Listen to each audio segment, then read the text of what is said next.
Assalamu alaikum students, how are you? I hope you are doing well. My name is Saima Ishtiaq, class 7. Today is the revision of chapter 10, Pythagoras theorem. The longest side of the triangle is called the hypotenuse, so the formal definition is in a right angle triangle, the square of the hypotenuse is equal to the sum of the square of the other two sides. If one angle of triangle is right, then it is called right angled triangle. Now students, here is the labeling of here are the labeling of right angle triangle. First one is the longest side of a triangle is called hypotenuse, and here is the base and here is the perpendicular. जिस side पे right angle triangle बनता है वो side perpendicular होती है. जो the longest side of the triangle is called hypotenuse. When you know one angle other than the right angle, the side labeling follow these rules. Side opposite to the right angle is the hypotenuse. Side opposite to the angle is the perpendicular, which also called height. The side that makes the angle with the hypotenuse is the base. Clear?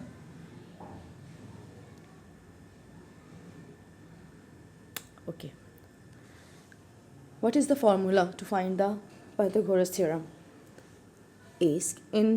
According to formula, a square plus b square equal to c square, and inverse base square plus perpendicular square equal to hypotenuse square. C is the longest side of the triangle, which is called hypotenuse. A and B are the other two sides. Now, why is this useful? If we know the length of two sides of a right angle triangle, we can find the length of the third side. But remember, it only works on right angle triangle. How it is used? आप देख रहे हैं कि हाँ उन्होंने इसका formula भी mention किया हुआ है आप लोगों को. राइट एंगल ट्राइंगल देके A square plus B square equal to C square. Now first example is, here is the base is 5, the perpendicular is 12, and the C side is missing, mean hypotenuse is the missing. Now according to formula हम सबका square ले लेंगे. 5 square plus 12 square equal to C square.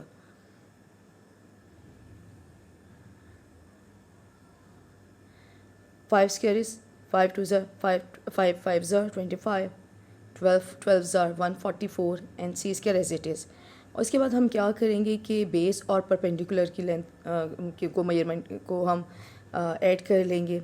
Hair is 169 equal to C square. अब C square है, हमें find करना है C. Then we taking square root on both sides.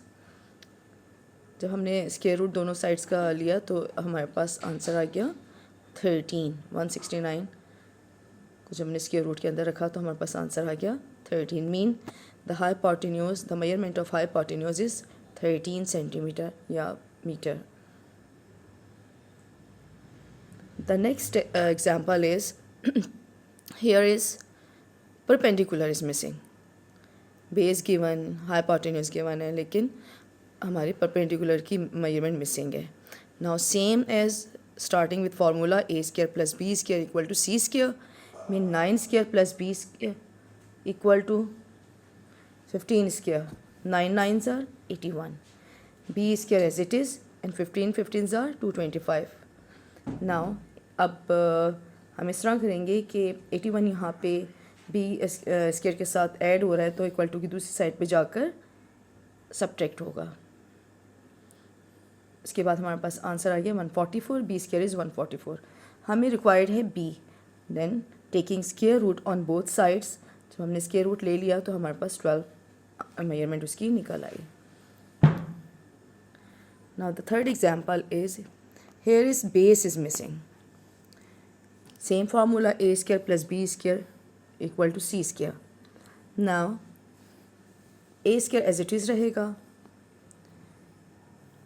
b perpendicular की मेजरमेंट है 16 स्क्वायर और जो हमारा भाई हाइपोटेन्यूज है वो 20 स्क्वायर है. 20 square mean 20 multiply by 20 is 400. 16 square is 256. यहाँ पे a के साथ 256 प्लस हो रहा था इक्वल टू की दूसरी साइड पे जाकर सब्ट्रैक्ट होगा. सब्ट्रैक्ट करने के बाद हमें a फाइंड करना है, a स्क्वायर नहीं. Now taking square root on both sides. Now the 144, the square root of 144 is 12. Okay student, ये आपकी मंथली टेस्ट की रिवीजन थी. आप बहुत अच्छे से इसकी प्रैक्टिस कीजिएगा और दूसरी वीडियो भी आपकी रिवीजन ही है साइमल्टेनियस इक्वेशन सब्स्टिट्यूशन मेथड की, और ये आपके मंथली टेस्ट में आपके लिए हेल्पफुल रहेगी. इसको ज़रूर देखिएगा और अपनी अच्छी से तैयारी कीजिएगा. Take care. अल्लाह हाफिज़.